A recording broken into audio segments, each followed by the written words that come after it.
लक्ष्मण की बहन तो भौजाई कैसे हुई? प्रिय दर्शकों, आज मैं आपके सामने रामायण की एक ऐसी रहस्यमयी और रोचक पहेली लेकर आया हूं जो आपके मन में कई सवाल खड़े कर देगी। यह पहेली है, अगर राम रावण के दामाद थे तो फिर उनमें युद्ध क्यों हुआ? और अगर सीता लक्ष्मण की बहन थी तो वह उनकी भाभी कैसे बन गई? दोस्तों, यह सुनकर आपके दिमाग में उलझन हो रही होगी। आखिर राम रावण के दामाद कैसे बने? अगर दामाद थे तो ससुर और दामाद के बीच वैर क्यों हुआ? और दूसरी बात, अगर सीता लक्ष्मण की बहन थी तो वह भाभी कैसे बन गई?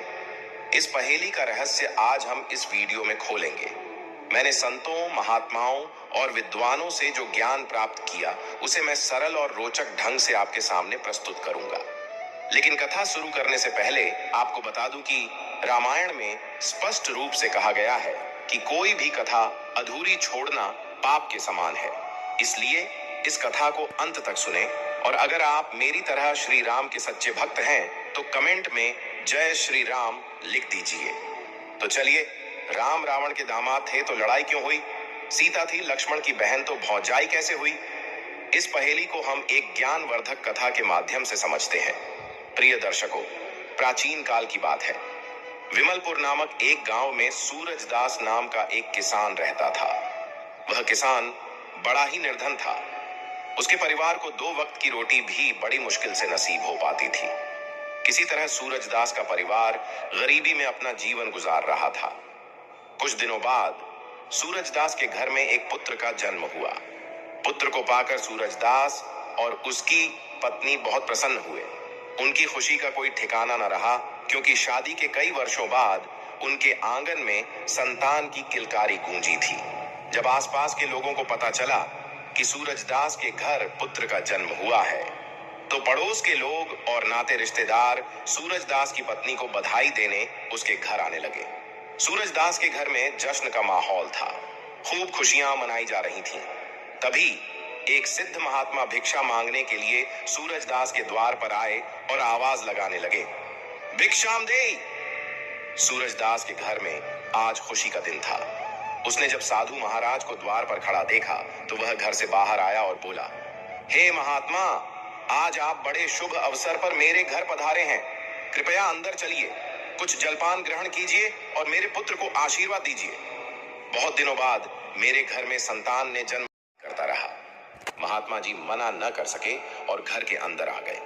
सूरजदास और उसकी पत्नी ने बड़े श्रद्धा भाव से महात्मा जी को भोजन कराया। भोजन के बाद सूरजदास बोला, हे गुरुदेव, यह मेरा पुत्र है। कृपया इसे ऐसा आशीर्वाद दीजिए कि इसके जीवन में कभी दुख तकलीफ ना आए।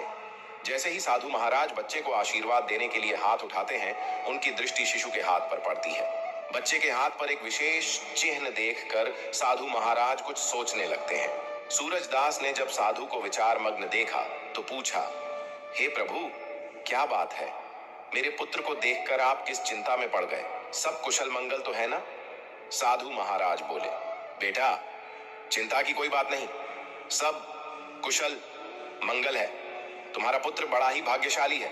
इसके हाथ का यह चिन्ह संकेत करता है कि इसके भाग्य में राजयोग लिखा है। यह 16 वर्ष की आयु में ही एक नगर का राजा बन जाएगा। यह सुनकर सूरजदास को विश्वास न हुआ। वह बोला, महाराज, ये कैसे संभव है?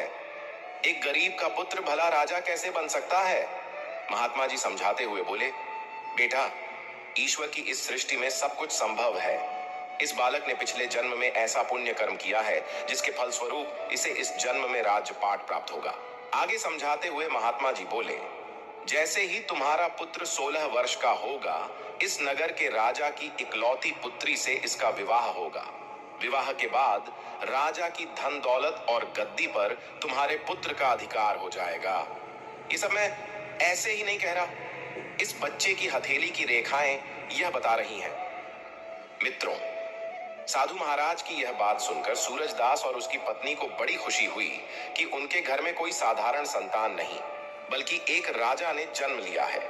जब यह खबर नगरवासियों को पता चली कि सूरजदास का पुत्र एक दिन इस नगर का राजा बनेगा, तो दूर दूर से लोग उनके पुत्र लगे। इधर उस नगर का राजा, जिसकी पुत्री के साथ साधु ने विवाह की भविष्यवाणी की थी, वह शिकार खेलने जंगल गया। जंगल में उसकी दृष्टि एक हिरण पर पड़ी। हिरण देखकर राजा ने अपना घोड़ा उसके पीछे दौड़ाया। पीछा करते करते वह बहुत दूर निकल गया। उसके साथ के सैनिक भी पीछे छूट गए। काफी देर तक हिरण का पीछा करने के बाद भी वह शिकार न कर सका, क्योंकि घने जंगल में हिरण उसकी नजरों से ओझल हो गया। शिकार के पीछे लगे लगे राजा को बहुत देर हो चुकी थी। प्यास के मारे उसका गला सूखने लगा। पानी की तलाश में उसने चारों ओर नजर दौड़ाई, पर कोई जलस्रोत नजर न आया। आगे बढ़ते हुए उसे एक गांव दिखाई दिया।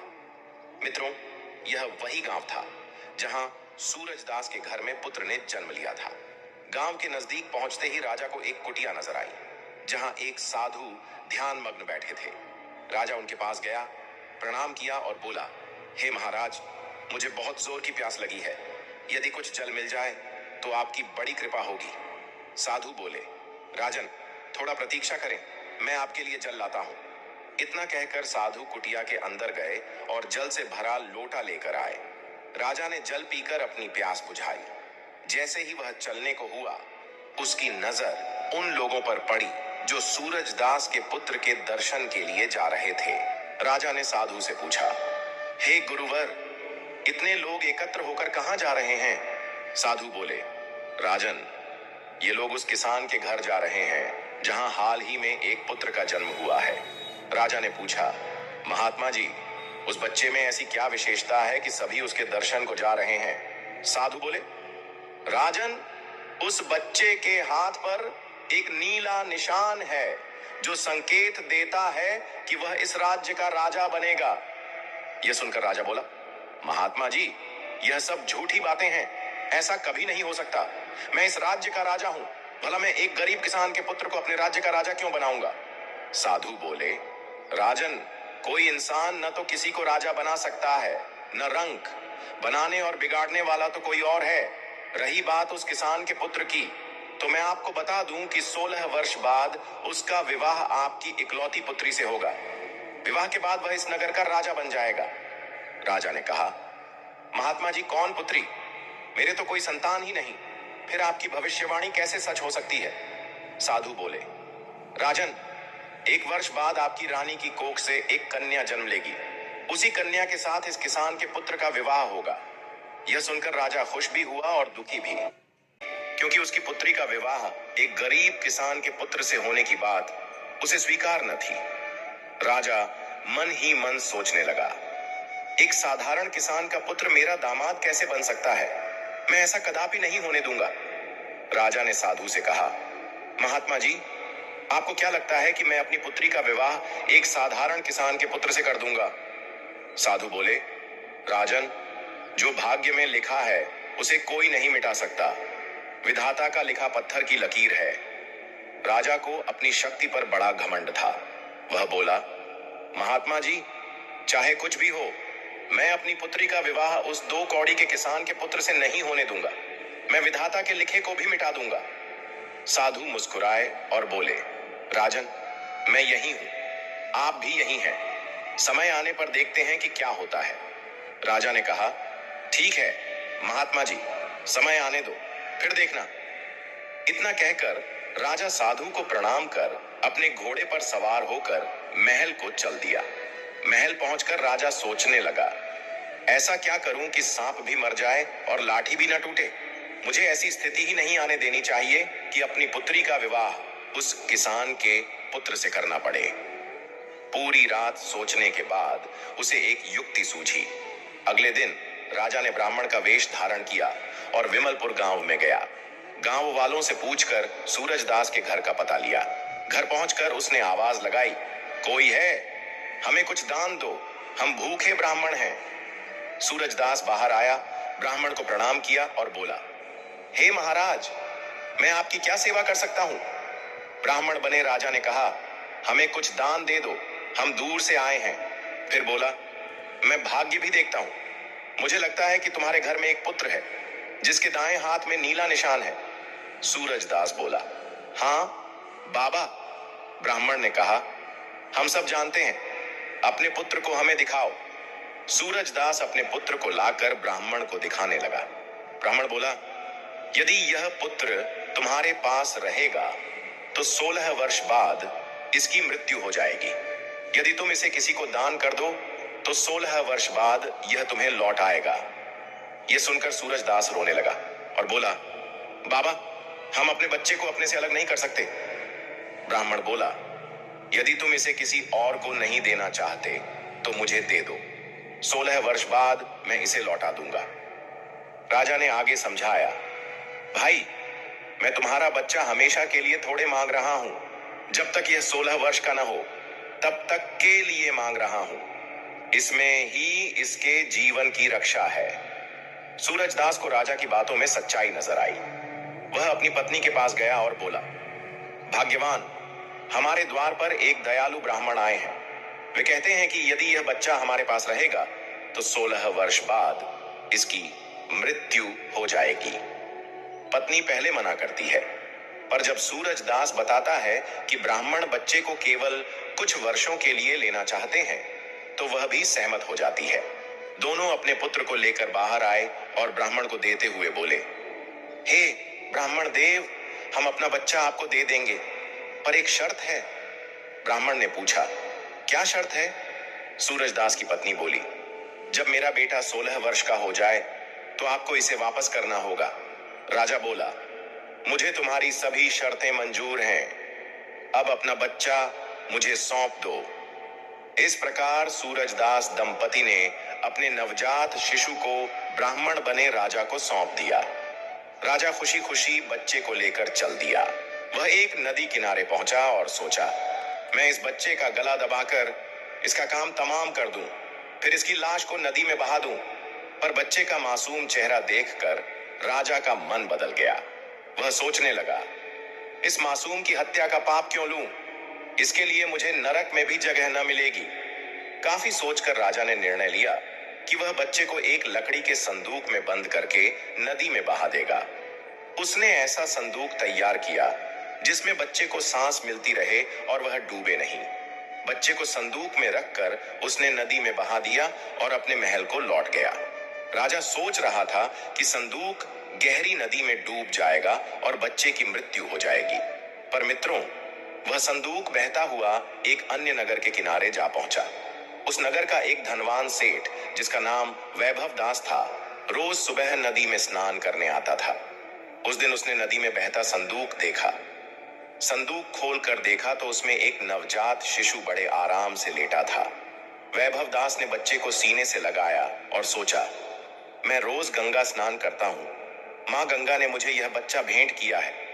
वह बच्चे को लेकर अपनी पत्नी के पास गया और सारा घटनाक्रम बताया। सेठानी ने माँ गंगा को धन्यवाद दिया और बच्चे को दुलारने लगी। वैभव दास और उनकी पत्नी ने उस बच्चे का खूब लाड़ प्यार से पालन पोषण किया, उसे पढ़ाया लिखाया और योग्य बनाया। इस तरह 16 वर्ष बीत गए और वह बच्चा अब एक युवा बन चुका था। एक दिन वह युवा अपने मित्रों के साथ खेल रहा था। तभी उस नगर के राजा की सवारी निकली। उसी समय एक छोटा बच्चा काफिले के सामने आ गया। वैभव दास के पुत्र ने उसे देखा और तेजी से दौड़कर उस मासूम को बचा लिया। मित्रों, जिस राजा का काफिला था वह वही राजा था जिसने सूरजदास के पुत्र को नदी में बहाया था। राजा की नजर उस युवा के हाथ के नीले निशान पर पड़ी। वह समझ गया कि यह वही लड़का है। उसने काफिले को रुकवाया और सैनिकों से बोला, उस लड़के को पकड़ कर लाओ, मैं उसकी बहादुरी के लिए उसे इनाम दूंगा। सैनिक वैभव दास के पुत्र को राजा के सामने ले आए। युवा ने प्रणाम किया और पूछा, आप कौन हैं और मुझे क्यों बुलाया? राजा बोला, बेटा, मैं पड़ोस के राज्य का राजा हूं। तुम्हारी बहादुरी के लिए मैं तुम्हें पुरस्कार देना चाहता हूं। पहले कुछ सवाल पूछना चाहता हूं। तुम्हारा गांव कौन सा है? तुम्हारे माता पिता कौन है? और तुम्हारे हाथ का यह नीला निशान क्या है? युवा बोला, हे राजन, मैं पड़ोस के गांव में रहता हूं। मेरे पिता वैभव दास एक धनवान सेठ हैं। यह निशान बचपन से मेरे हाथ पर है। आप ये सब क्यों पूछ रहे हैं? राजा ने कहा, बस ऐसे ही। मैं तुम्हारे माता पिता से मिलना चाहता हूं। क्या तुम मुझे अपने घर ले चलोगे? युवा बोला, क्यों नहीं राजन, यह हमारा सौभाग्य होगा। राजा वैभव दास के घर गया। वैभव दास ने पूछा, महाराज, आप किस प्रयोजन से आए हैं? राजा बोला, सेठ जी, मैं आपके पुत्र की बहादुरी का कायल हूं। आज इसने एक मासूम की जान बचाई। वैभव दास का सीना गर्व से चौड़ा हो गया। वह बोला, हाँ महाराज, मेरा बेटा बचपन से बहादुर है। जब से यह हमें मिला, हमारे घर में बरकत है।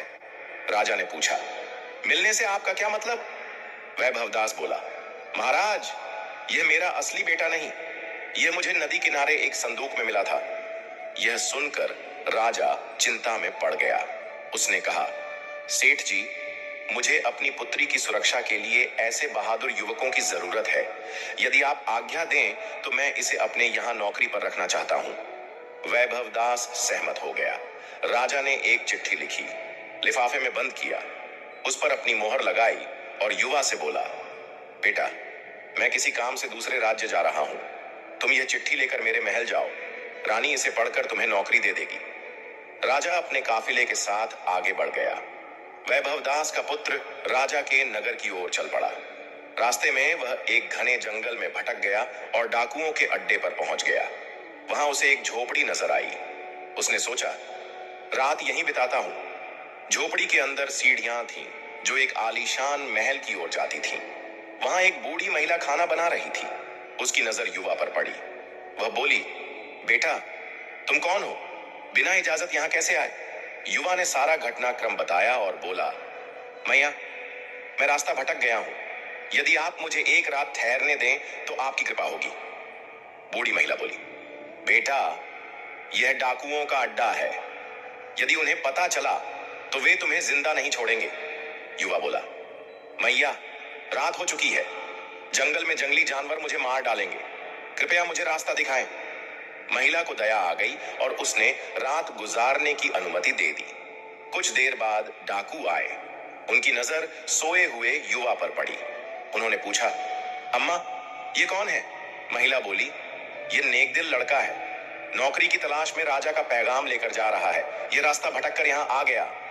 एक डाकू बोला, मैं इसकी तलाशी लेता हूं। तलाशी में उसे राजा की चिट्ठी मिली। चिट्ठी पढ़कर वह बोला, छी, हमारा राजा कितना नीच है। बूढ़ी महिला ने पूछा, बेटा, चिट्ठी में क्या लिखा है? डाकू बोला, अम्मा, चिट्ठी में लिखा है कि रानी, जैसे ही यह लड़का तुम्हारे पास पहुंचे, इसे मारकर कहीं दूर फेंक दो। यह काम मेरे आने से पहले हो जाना चाहिए। यह सुनकर बूढ़ी महिला ने कहा, कितना दुष्ट राजा है। उसने डाकुओं से कहा, इस चिट्ठी को बदल दो। नई चिट्ठी में लिखो कि यह लड़का नेक और बुद्धिमान है। रानी, मेरे आने से पहले इसका विवाह राजकुमारी से करवा देना। डाकुओं ने नई चिट्ठी लिखी, लिफाफे में डाली और युवा की जेब में रख दी। सुबह बूढ़ी माता ने युवा को जगाया और बोली, बेटा, सुबह हो गई, अब तुम जा सकते हो। युवा ने प्रणाम किया और राजमहल की ओर चल पड़ा। महल में उसने रानी को चिट्ठी दी। रानी ने चिट्ठी पढ़ी, जिसमें लिखा था, यह लड़का नेक और बुद्धिमान है। मेरे आने से पहले इसका विवाह राजकुमारी से करवा दो। रानी ने सोचा, महाराज को इस लड़के में क्या खूबी दिखी? पर चिट्ठी पर राजा के हस्ताक्षर और मोहर देखकर उसने तुरंत पंडित बुलवाए और राजकुमारी का विवाह उस युवा से करवा दिया। कुछ दिनों बाद राजा अपने नगर लौटा। उसे लग रहा था कि रानी ने लड़के पूर्वक जीवन बिताने लगा। राजा ने भी अपने अहंकार का त्याग कर दिया। मित्रों, इस कहानी से हमें सीख मिलती है कि कुछ परिस्थितियां हमारे नियंत्रण में नहीं होती। वे समय के अनुसार पहले से तय होती हैं, जिन्हें हम चाहकर भी नहीं बदल सकते।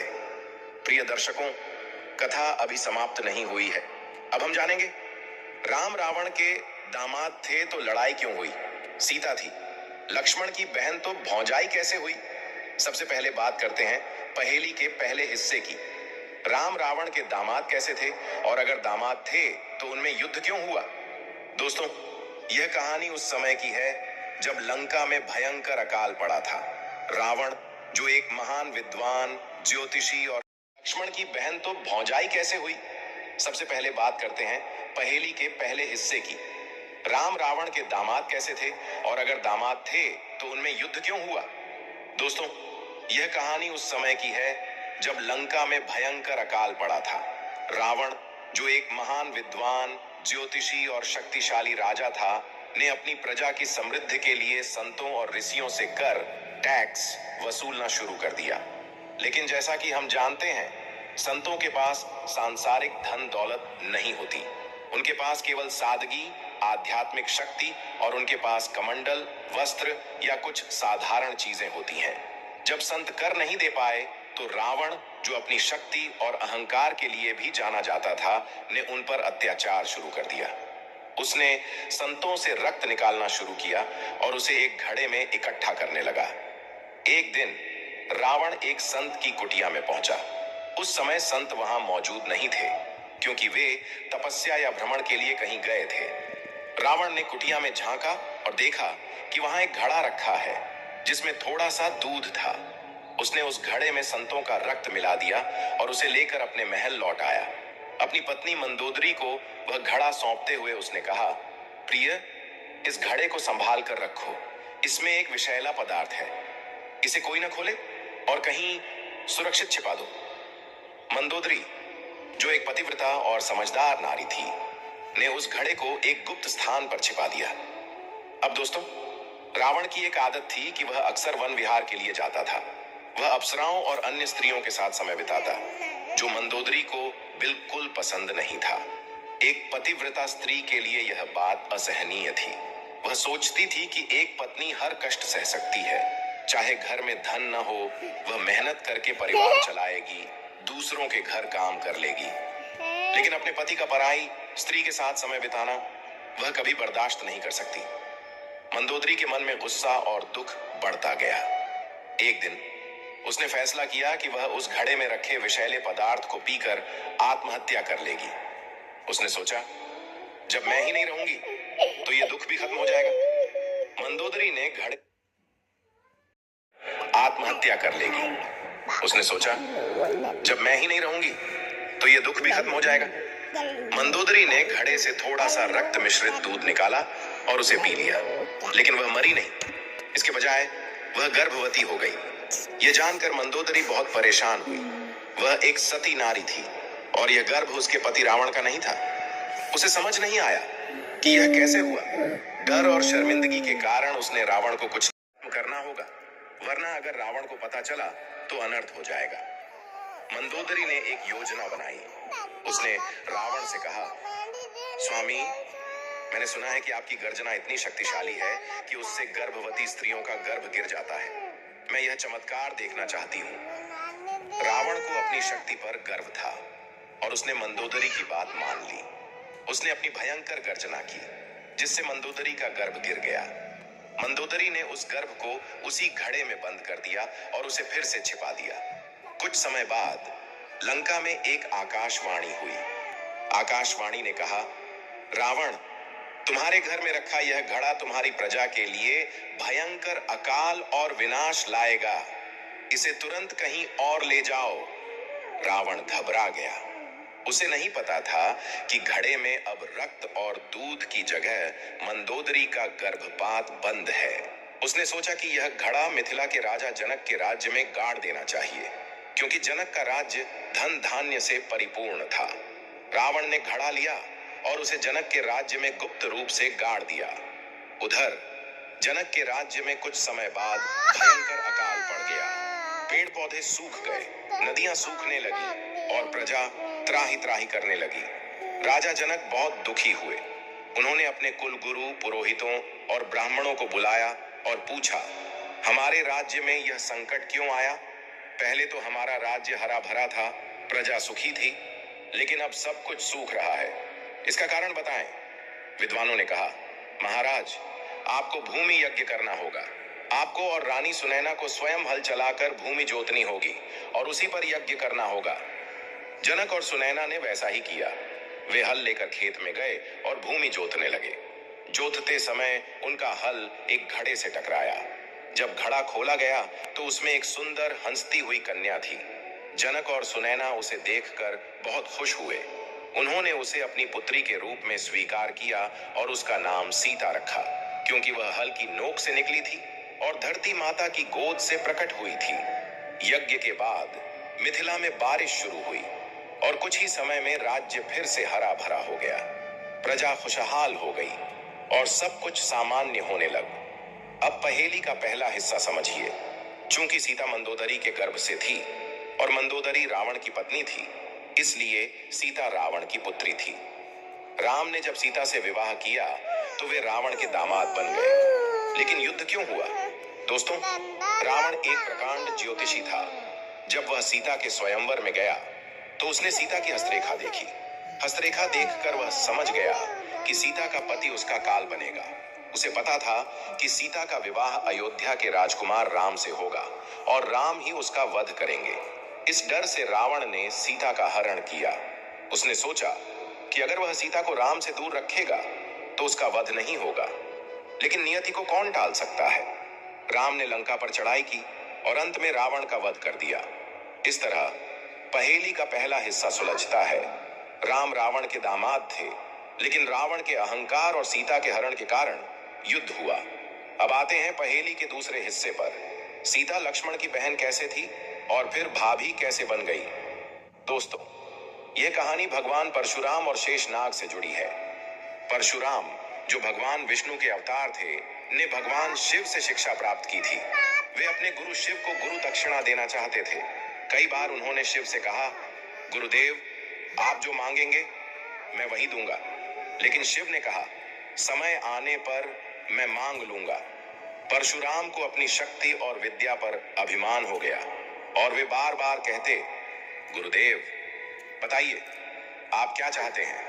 मैं सब कुछ दे सकता हूं। शिव ने उनकी परीक्षा लेने का फैसला किया।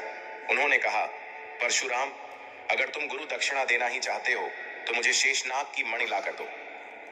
शेषनाग, जिनके फन पर पृथ्वी टिकी है, यह सुनकर डर गए।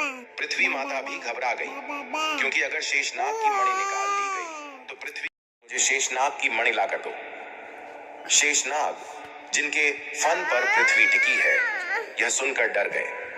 पृथ्वी माता भी घबरा गई, क्योंकि अगर शेषनाग की मणि निकाल ली गई तो पृथ्वी का संतुलन बिगड़ जाता। पृथ्वी और शेषनाग ने एक योजना बनाई।